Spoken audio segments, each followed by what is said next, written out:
What's up, everyone? Today we got Miss Cassandra. She's the founder and director here at the Beacon of Hope Academy in Green Acres. If you could, just take a second to tell us about yourself and then a little bit about what you guys are doing here. Hi, I'm Cassandra, and I'm a special education teacher and the founder and director of Beacon of Hope Academy. I've worked in the field of special ed for the last 5 to 8 years, and I made the decision to leave the classroom and start my program to support homeschooling families who have a child with special needs.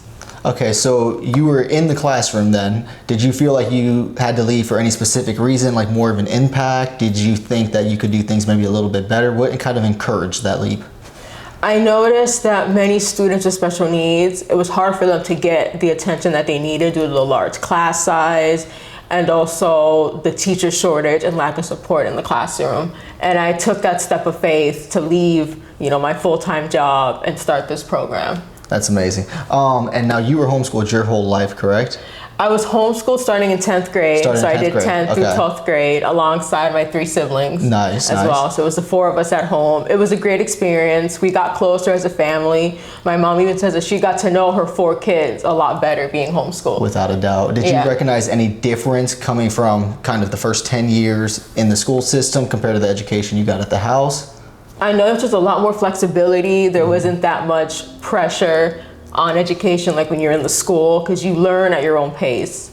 And then I also saw how learning skills in the home applied more than just the core academics, learning those life skills that most students don't learn by sitting in a classroom. Without a doubt. And I love what you said too about how it brought you guys closer together. It's one of the greatest opportunities that homeschooling gives. Yeah. Could you give us just like a little bit of a background? Who are you guys serving here? Who are you helping? I know you're gonna have the special needs because you mentioned that a little bit earlier, but what all are you guys doing here?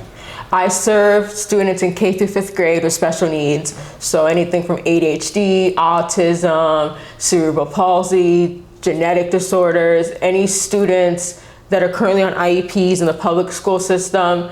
A lot of families make the decision to pull their child out of public or private school because they notice that their child isn't getting the support they need and they want more for the child's education. So I hear from families who come for me for a tour or through the phone as we do phone interviews that they're seeking help, they're seeking hope, and this place provides that hope. I love that. Now, what does like a typical day look like for a student here?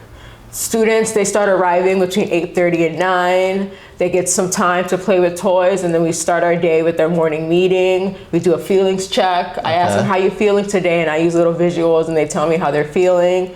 Then we open the day with prayer, and then we start our morning meeting with songs, and then the curriculum begins, our handwriting and reading. We do ELA, then they get a break, and then we start math. So after each activity, I incorporate a break. I love that. So they get that mental break in between, and also a time to go to the sensory room and, work on their regulation and just have that time.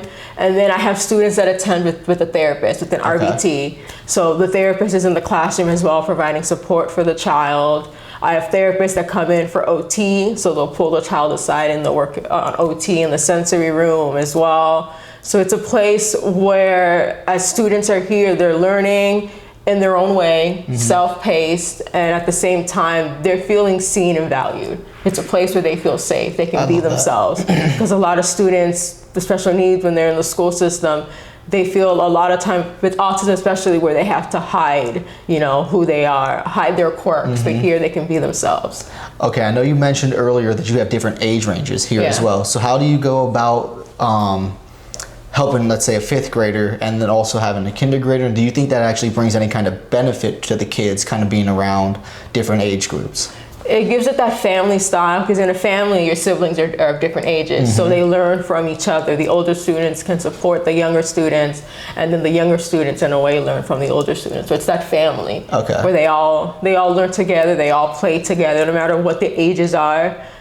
They find a way to become that family. I love it. And then you mentioned the therapist. Now, is that something that the student comes with, or like they're personal, or is that something that you have people that if a student needs it, you can help them find one? How does that all work? It's a little of both. I have some students that come with their own therapist, and then I also connect with a company to provide in-school speech and OT. So I can refer a parent to that company, and then they begin the process of getting their child therapy. I also partner with ABA companies as well. So I also refer families for ABA as well. Now, let's say there's a homeschooling mom who lives in California, but her son has autism or something along those lines. What would be something that you think they could incorporate or say, maybe consider when they're homeschooling their own kids if they don't have a beautiful place like this to bring them to? I do a lot of consulting, so I would definitely get with them on the phone, do a Zoom meeting, and provide them with different strategies. I'll recommend different curriculums. And then I'll even do like online tutoring sessions if they want, to do a Zoom call with the child. And depending on the child's level of ability, I can also do a Zoom call as well. But I also provide them with many resources as well, being that support, even from a distance, being that support. Because I even get families that are moving and they'll call me like, hey, we're relocating to Florida. I found your program online. So then I help them also with that relocation, setting them up, helping them with the scholarship process, and then also enrolling their child in my program. And you guys do take Step Up, correct? Yes, I take the Step Up Unique Ability Scholarship, and then also the PEP, which is the homeschool one as well. So if there's a homeschooling mom who has multiple kids inside of her house, what are some things that you guys are doing here to make sure each kid are getting the adequate attention that they need, but still kind of being able to learn at their own pace? Well, for academics, I do a lot of one-on-one. So reading and math, I pull the child aside and I work one-on-one with them. But then for like your science and history and enrichment, it's done in whole group. It's something that should be done in a group. So the mom can do the science lesson with all their kids together, history as well. Because with science, you could incorporate anything. In the kitchen, you do cooking, you're incorporating measurements. Without a doubt. So even enrichments, an art project, do it together. Doing a basic construction activity, especially with the boys, having them learn those hands-on skills that they don't learn in the traditional classroom. Through homeschooling, they can learn those life skills. Now, when it comes to like a kid who is developing, what have you seen some things that parents can do when it comes, like you guys have the sensory room, so they can go in there, take a break and play. If it's in the house, is it just like the little trampolines that you guys have? What are some things parents can do for the kids that are in the situation that can't come here? Yeah, I recommend for parents that you can get like the little trampoline, get sensory toys, sensory boxes. You can make your own version of a sensory room based on your child's needs. I know I have a current student who at home, he has his own little sensory room as well. So parents, they can have fun with it, incorporate what their child likes, and give them that little, sensory space. Now, when it comes to the kids that are going to be 5th, 6th grade, what would you suggest to the parents that are going to be here or going into the 6th grade for them to do next? Would it be time for them to kind of go into school? Would it be continue the individual learning just at home? What's usually your suggestion to the kids? Usually I recommend another program. I'm connected with other founders as well. So I can definitely recommend them to different programs. And then if I decide to move up to middle school, then you would open up. Then I would open it up. As I grow, if I'm given that opportunity, then I'll definitely move on with the students. Like as they grow, I grow with them. So they have that consistency. Yeah, they get to know you the whole entire time. They know the same kids that they're around. Yeah. What kind of inspired you to be the teacher? Like, were you something you wanted to do when you were growing up? Is it something that you just saw a need for? What inspired you to take that route? I got into education when I was 12, volunteering at church and the children's ministry. That was my first experience. And then going into college, I went into teaching to be an art teacher actually, but I still kept special ed as like my minor. And then eventually in my sophomore year, I made the switch to just focus on special ed. What kind of inspired that switch? Was it just you thought you'd get more fulfillment out of it? Yeah, and I guess also I began to notice that I was leaning more towards special ed. I enjoyed those classes more. And I realized that I could be more of a benefit, in that area, being able to support families and students as well. And I think also being homeschooled and seeing how I benefited from being homeschooled, I also noticed that there's a lot of families who are homeschooling kids with special needs now, and I'm able to support them as well. It's like a full circle moment, going from homeschooling to now teaching homeschooling, I love it. And then, so you guys have when we got here, you said you have part-time students, full-time students. So what would a part-time student, how many days a week is that? They attend 3 days a week, and parents can choose the days based on their family schedule. Oh, that's amazing. And then full-time is 5 days a week. So I have students that are here Monday through Friday. So, and I tell parents that I'm flexible. So even I have some students that they can't be here by 9 a.m., but they'll come in a little later because of, other needs that they have. So I'm very flexible. I still keep that homeschool flexibility in my program. I love it. So you guys have the online tutoring that you could offer, consulting for homeschooling families. full-time, part-time. What else are you guys offering here? For any local families in the area, what all do you offer here? I offer after-school tutoring, so Okay. students that are attending public and private school, they can come here for tutoring and reading and math. And then I also do like the homeschool evaluations for families that need to get that done at the end of the year. I can support them with that. And then also being an advocate for them. If they have their child in the school system and they need assistance with reading through an IEP, trying to understand the ins and outs, I can provide that support as well. Because I know for some families, especially families like Spanish speaking, they have difficulty navigating all of that with their child with special needs. Okay, I kind of want to bring it back to the 3-day. So when the kids go home, is there like curriculum that you say, hey, go over this with them? Or is it the self-paced when they're here, they're learning, when they're at home or they're wherever they're at, they're doing their own thing? It's more of the self-paced here, and then when they're at home, they're doing their own thing. Love it. And then I can also provide them with any materials as well. Okay. If they want to continue the work at home as well. Very nice. So when it comes to, homeschooling families, a lot of times the families choose that route because of their values. And I know one of your values is you're a Christian. So how do you guys kind of incorporate that here? And do you also offer classes for non-Christian families?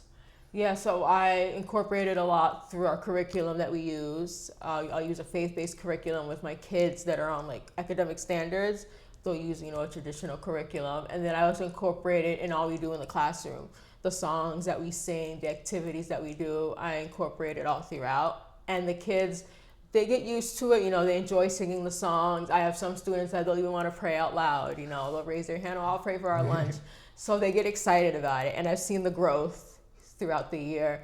And then I am open to families that aren't believers as well, because I know that they're also looking for hope, and I'm willing to also offer that opportunity for them as well. I love that. And then you kind of mentioned the curriculum right there. So when it comes to figuring out which curriculum you'll use, or do you use one specific one for each kid, or do you kind of choose different curriculums based on the child? I choose different based on the child. Like, I like to get to know the child. I'll do an academic assessment, and then I'll also observe them in the classroom. Okay. And then I choose it based on their needs. So I might have some students that we're just working on basic skills, tracing their name, identifying the numbers and letters. So it's more hands-on. And then I may have a student that's already reading. So we're using a curriculum where they're able to read and write. So it's all based on their level of ability. Okay. It's not a one-size-fits-all like in the traditional classroom. Okay. Do you have any specific ones you're using right now this year? Yes, right now I use Bob Jones, BJU, for my students that are able to read and write. And then I also use Attainment, which is a special ed curriculum for my students that need more support. And then I also use Oren Gillingham, which is a reading curriculum for kids with dyslexia. It's all hands-on and sensory. So I incorporate little bits and pieces from that curriculum as well as I teach ELA. Okay, and then now we're in spring break right now. Yeah. So when is enrollment opening up, and then when would classes start? Enrollment for next school year opens up in April. So April 16th, we'll kick off our enrollment. And parents can still call in and come in for tours before that as well. And then our first day of school for next school year will be August 10th. And then over the summer, I'll have a summer learning program from June 8th to July 2nd, Monday through Thursdays. And that's this summer coming up in 2026? Is that already open for signing up for?